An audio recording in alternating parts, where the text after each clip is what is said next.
Hi, everyone. Thank you so much for coming today to see this presentation being put on by the CoLab team. We are lucky to have Emily and Colby from the Vancouver Island Construction Association here to talk about their most recent project that they're calling the Tailgate Toolkit. Emily, I'm going to pass it on over to you. Awesome. Thank you. And thank you so much for having us. Before I turn it over to Colby, I just wanted to acknowledge that we're both calling in from the unceded and traditional territories of the Lekwungen speaking peoples, more specifically the Songhees and the Esquimalt First Nations.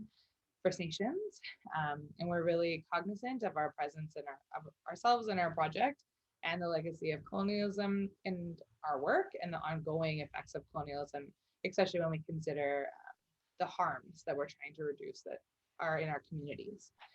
So just wanted to start with that, and I will pass it over to Colby to introduce our project. Hi, everyone. Yeah, I will echo those sentiments as well as just thanking you all for having us. As Brittany mentioned, we are from the Vancouver Island Construction Association, presenting on the Tailgate Toolkit project. This is a harm reduction project that's been funded and developed in collaboration with Island Health to address substance use and toxic drug deaths within the construction industry. A little bit about myself. I am a fourth-year practicum student from the University of Victoria's School of Social Work, completing my final practicum placement with VICA. I'm born and raised on Vancouver Island. My background is in supporting people struggling with substance use, addictions, mental health, and homelessness. And I'm very excited to be here today. As was mentioned, my name is Emily, and I'm the project manager for the project. My background is in public health, but I also bring a family lived experience. My father is someone who worked in construction his whole life and struggled with substance use his whole life. And I like to share that as part of our presentation because I think it's important to acknowledge that we bring our whole selves to this work and not just our professional resume. Agreed. There's going to be a little bit of an engagement within this presentation. We ask that if you would like to engage, that you put anything within the chat. We'll be monitoring that and trying to respond to any questions or feedback. So first of all, I guess at this point, you've all kind of heard the name, the Vancouver Island Construction Association, because we've said it multiple times. Is anyone familiar with the work that they do?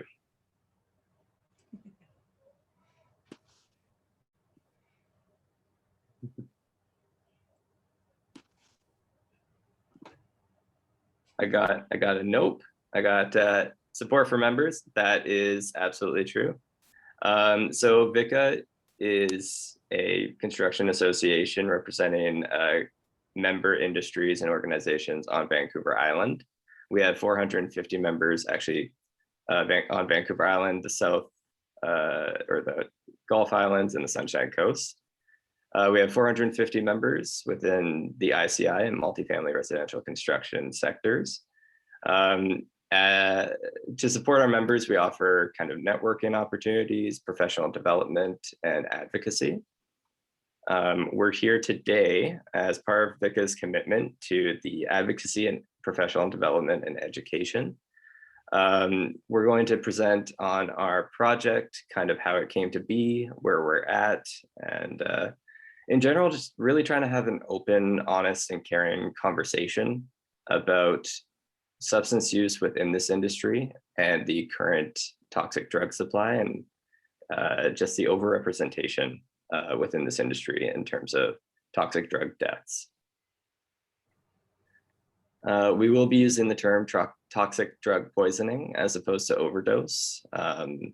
This is just because the term overdose just implies a lot of onus on the individual. It implies that there was a choice to take too much, where we understand that in our current toxic drug supply, that's not necessarily the case. So we'd like to discuss a little bit about the current opioid and toxic drug death epidemic that we're experiencing in our province and across the country. Since it was declared a public health crisis in 2016, over 7,000 people in BC have died of toxic drug poisoning. If we look at the numbers from just 2020, there's over 1,700 people, 1,724 people in our communities died of a toxic drug death. 80% we identified as men. The average age was 43. Now, the number 1,724 is an incredibly large amount, but I think it often gets lost in our stats how substantial that is. So to put it into context, if we were to take a minute of silence for each person who died of a toxic drug poisoning, just in BC, just last year, we'd be silent for over 28 hours. This is not only tragic and heartbreaking, it's honestly just ridiculous. The sheer amount of toxic drug poisonings that we're experiencing, the amount of people from our community that we were losing. So to address this, at least in some way, we are approaching the construction industry. So in 2018, there was a coroner's report that came out that outlined quite a bit of demographic information of a representative sample of folks who had lost their lives to a toxic drug poisoning. And in this report, one of the important demographics that was highlighted was employment. So just over half of folks were unemployed, meaning under half were employed. But of those that were employed, over half of them worked in construction, trades, or transport. So that's more than any other industry and represents about a quarter of people in total. So that's a massive overrepresentation of people in our industry, primarily men in our industry. And it's important just to kind of note that for these stats, we don't really collect information on gender identity. So if we had it, we would present it, but we don't. And maybe that's something we could have in the future, but this is where we're at for now. From that coroner's report, also 71% lived in a private residence and 63% of them died at home in their private residence. And we want to highlight this because, especially when we're giving these presentations to members of the construction industry, it helps to broaden the idea of who's at risk of overdose instead of the kind of narrative of someone who is street entrenched that is often kind of like the dominant stereotype of drug user. And we know that that's not true. So let's talk about it a little bit in terms of why we think this is an issue in construction. And I would love to hear in the chat if folks have any ideas why they think that this is an issue in construction. Why are men in construction overrepresented in folks that are dying of toxic drug poisoning?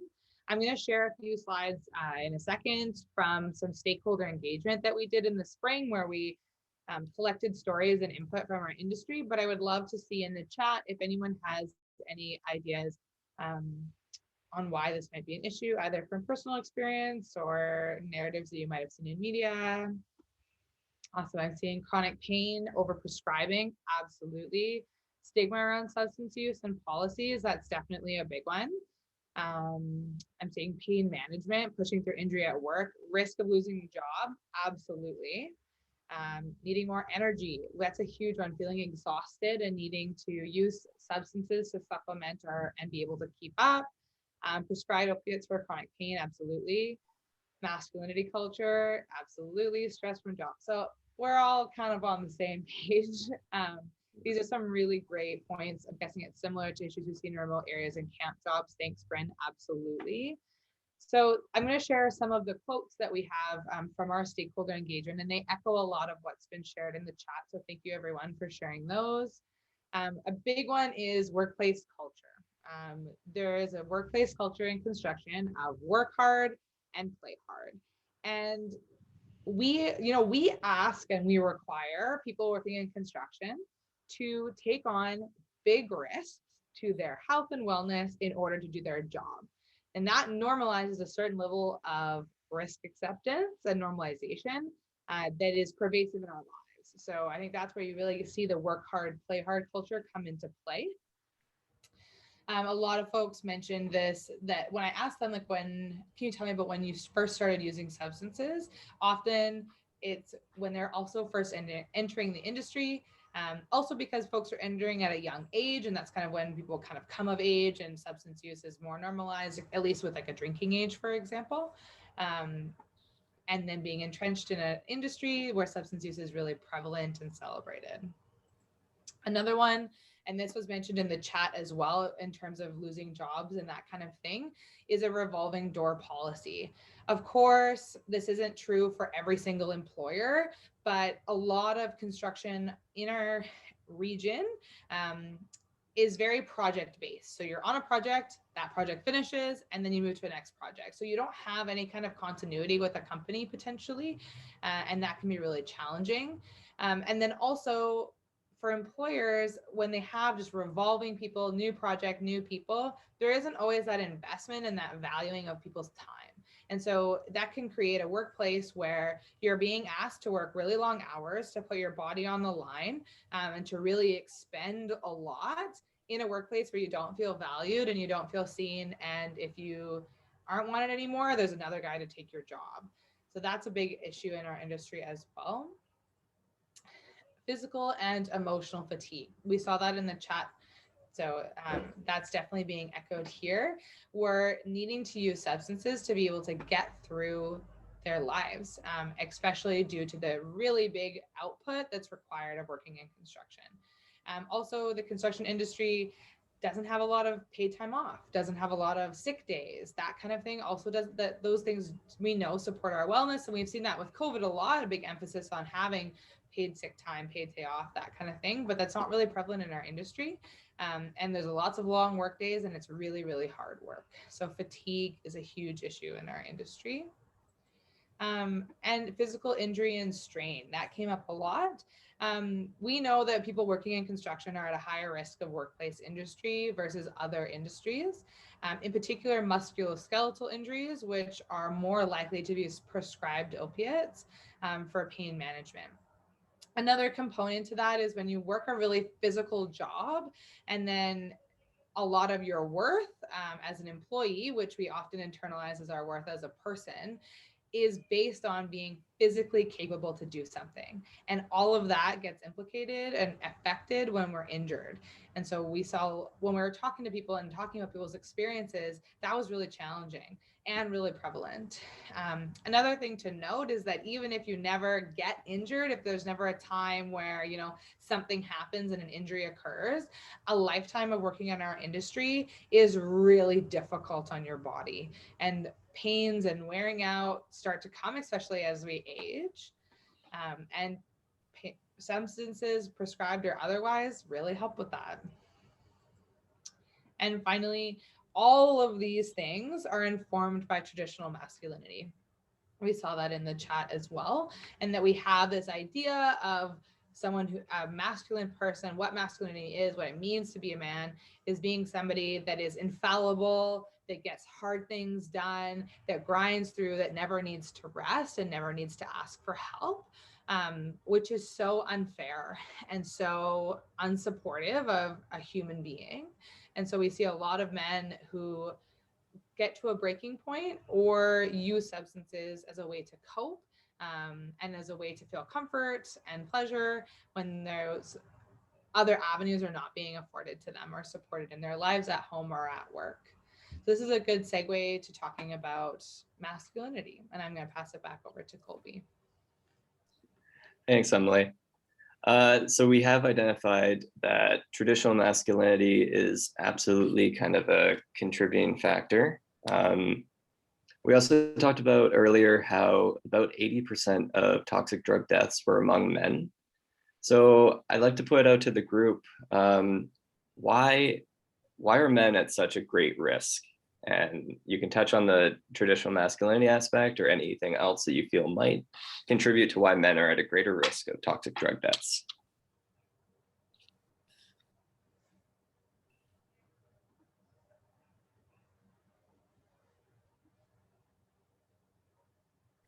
I also do have some quotes to help guide the conversation a little bit from what we got from our interviews earlier this year.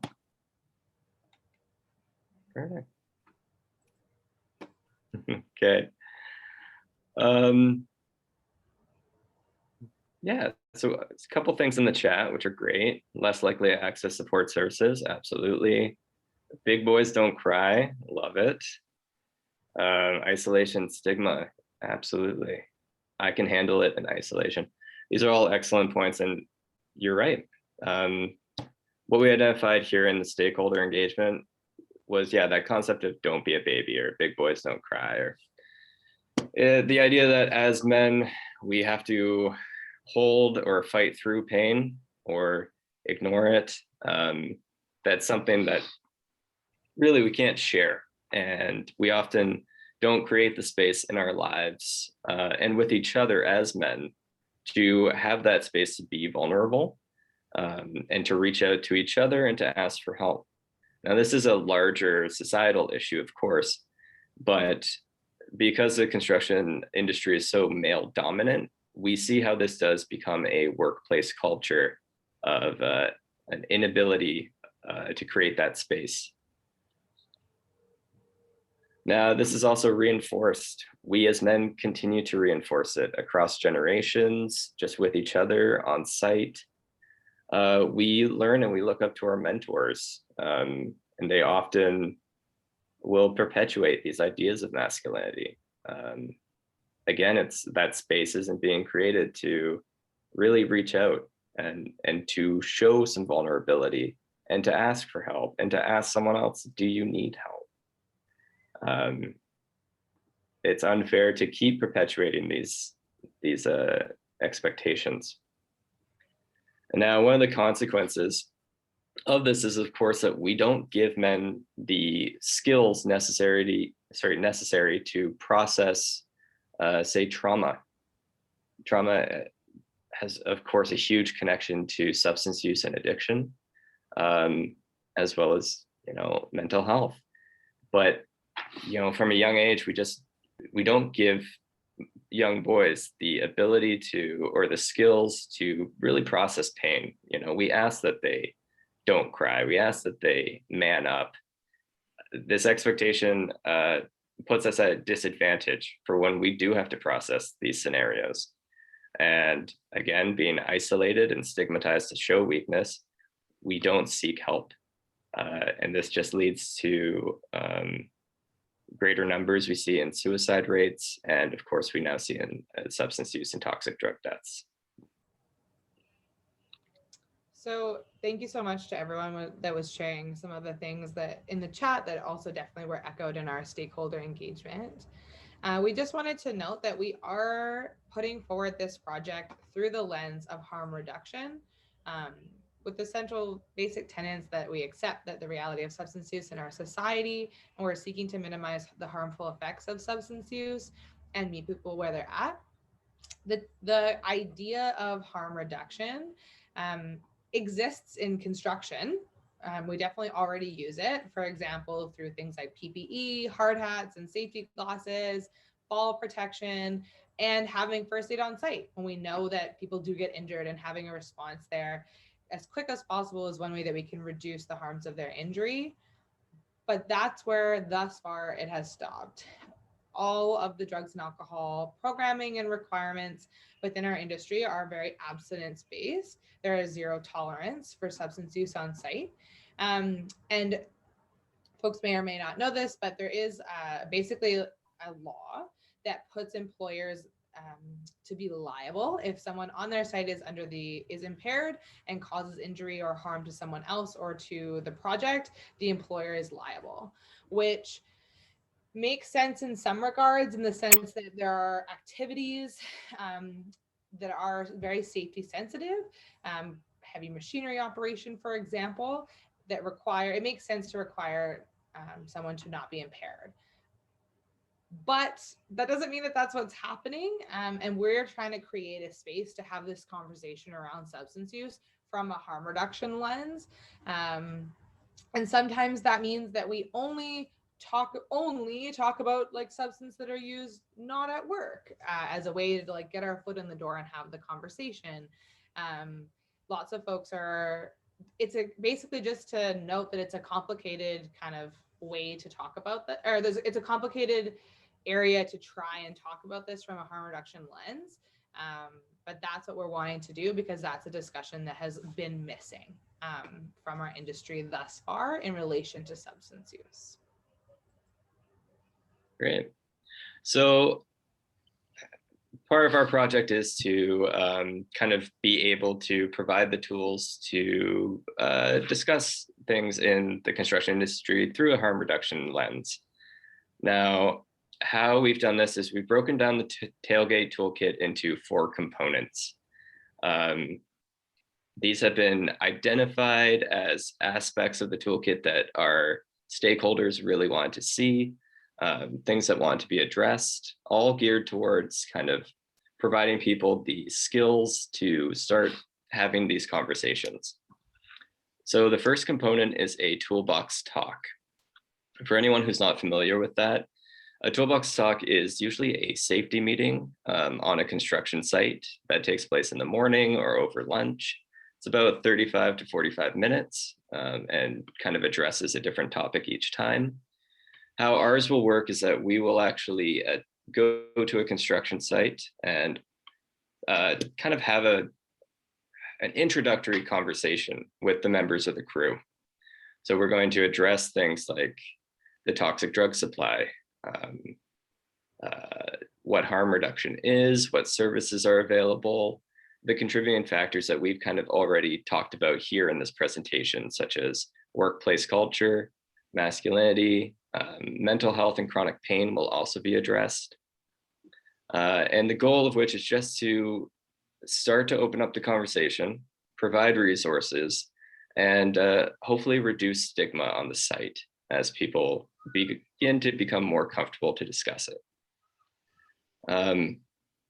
Something else that was identified, which is our second component, is the need for supervisors on site to have training in harm reduction and to have the skills to be able to start a conversation, recognize when someone is in need, and be able to refer them to services. So what we have or are in the process of developing is a supervisor training program that would be catered towards 4 people, supervisors, first aid responders.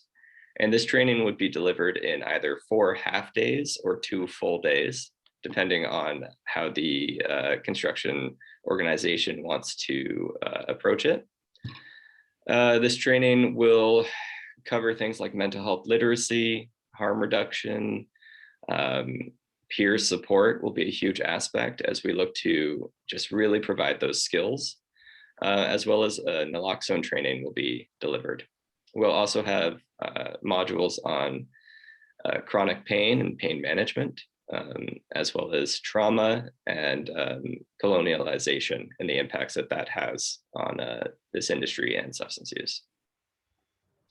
The third component will be print and digital resources. So we've put together a package of resources that we're currently in the process of completing that we will be providing to sites when we do toolbox talks. As we do supervisor training, that will be given to each person. They'll also be made available on VICA's website so that people can access these resources from the privacy of their own home if they're not comfortable taking them from the work site in public. The goal of these resources is to provide a guide to services that may be available in their region. Each resource will be done in triplicate, so we will actually have localized resource lists for the North, South, and Mid-Island. And they'll also work as kind of a guide for supervisors to be able to refer people to these services and what to expect. I believe Emily will actually cover this in a bit more detail in the next slide. So I'm going to move on to the final component, which is a industry-specific support group. What was identified by many people within the stakeholder engagement was the need for a support group that was specific to the construction and trades, that was not religious or faith-based, and that was not a 12-step program. So we've taken a portion of our funding from Island Health to sponsor 2 facilitators from the Umbrella Society, which is a local organization in Victoria, BC, that already offers a number of support groups and services for people dealing with their mental health or substance use.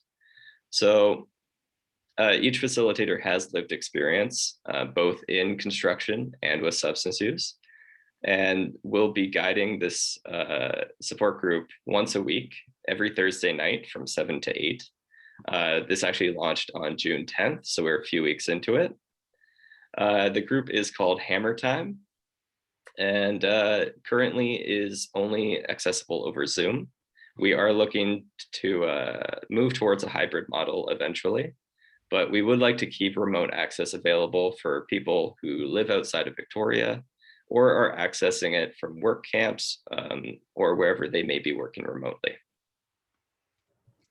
So I just wanted to give a little bit of an overview of the different types of resources that we are creating, and also to plug them that they will be open access and available on the VICA website. So please feel free, once they're up there and they're finished bouncing back and forth between our comms department and Island Health's comms department, feel free to use them in any way to support your work. So as Colby mentioned, there are 3 packages at the moment of 5 resources each. Our catchment area right now is the same as Island Health's catchment area, which is Vancouver Island, the Gulf Islands, and the Sunshine Coast. We know that in order to be effective, we need to be relevant to the people that we're trying to provide services for, which is why we really focus in on this catchment area. And our deliverables for this first grant year are these outputs. That being said, this kind of format, I think, is absolutely able to be replicated. So that's something that we're looking to do going forward, like after our first year, our grant year, so that folks could take what we're doing as an example and replicate it to plug in what the specifics for their communities are. So our 5 different resources. First one is an action plan flowchart for employers. So hopefully this employer would have taken our training and would feel kind of confident doing this anyways, but it's a good work through if they're, as a reminder, or for anyone that hasn't taken the training either. And it kind of starts, you know, it's lots of yes, no questions. Is this true? Yes or no? Here's what to do. Here's the services that are available for someone to work through in the case of if somebody came to them asking for help, or if there was disciplinary action being required. There's also a component that really kind of encourages the employer to think about what some of the other options are, and that dismissal is not necessarily needed, and to kind of encourage them to not just fire someone, which is often common practice. So after the flowchart, we have 2 pamphlets. One is very much a what services are available and where are they and how do you find them? Big lists of different types of harm reduction services based on the region. And then there's another pamphlet that's like what to do when you're injured. So this pamphlet would be given to somebody if they're injured on or off site. And it covers a few different things, including how to advocate for yourself within a healthcare setting, especially if you're concerned about being prescribed opiates or other medications that have addictive potential. It also covers chronic pain and where to access support for chronic pain, including the Pain BC Pain Line. And it also talks a little bit about making a plan to support your mental health while you're off work and injured. We know that that is a really trying time, and a lot of folks see increase in their substance use during that time as like out of boredom and ways to cope when you're at home alone in pain all day. So it's got kind of like a build your own care plan for your mental and your physical health. The next resource is one that is like a stigma reducing. The idea is it's a stigma reducing poster and just kind of a knowledge sharing. And it's really cool. It's got like a power drill, and then there's different drill bits that you could put into it, and they're labeled with different types of harm reduction services. And then at the bottom it says, you deserve the right tools. And finally is our project business card, which will be a mandatory take home for anybody that is in any of like the toolbox talks and that kind of thing. And we know that, you know, a lot of them might end up in the garbage, but as long as if it's a mandatory take home, it will hopefully end up in the pockets of the people that need it. And if everyone has to take it, it doesn't single anybody out for taking it. And then on our website, we're building out some more extensive resource lists and referral numbers because there's way more info than you could ever just print on like one little pamphlet. Sorry, Emily, there was a question in the chat regarding WorkSafe BC. I'm just wondering if you'd be able to field that. So at the moment, WorkSafe BC is not involved in our project. Like they know that it exists, but we don't have any kind of input or leadership from them. Obviously, they are way more involved if somebody is injured and what kind of their options are in terms of what's going to be covered by their extra plans and that kind of thing. So yeah, at the moment it is not. But we are trying to kind of fill the gaps and also encourage folks to use their benefits or their services that are available to them through WorkSafe BC.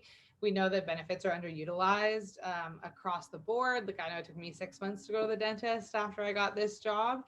So it's also about letting folks know about what services are available and encouraging them to use them. So at the moment, the WorkSafe, we're referring people to WorkSafe if needed, but we're also trying to provide other options. Okay, well, I will pick up where we left off, which is just describing the support group a little bit more. Hammer Time, again, like I said, is being provided by the Umbrella Society. Thank you, Bryn, for posting a link in the chat. If anyone would like to check it out. Doing our job. Thanks, Bryn. I know, beat me to it. I'm not really sure how much more info I can provide. I feel like we've gone through this pretty thoroughly, but if you would like more information, or you like to kind of be able to spread the word about this, yeah, please check out the link in the chat. Awesome. So those are our slides. So I will stop sharing my screen and hopefully we can get some questions and have a bit of a discussion.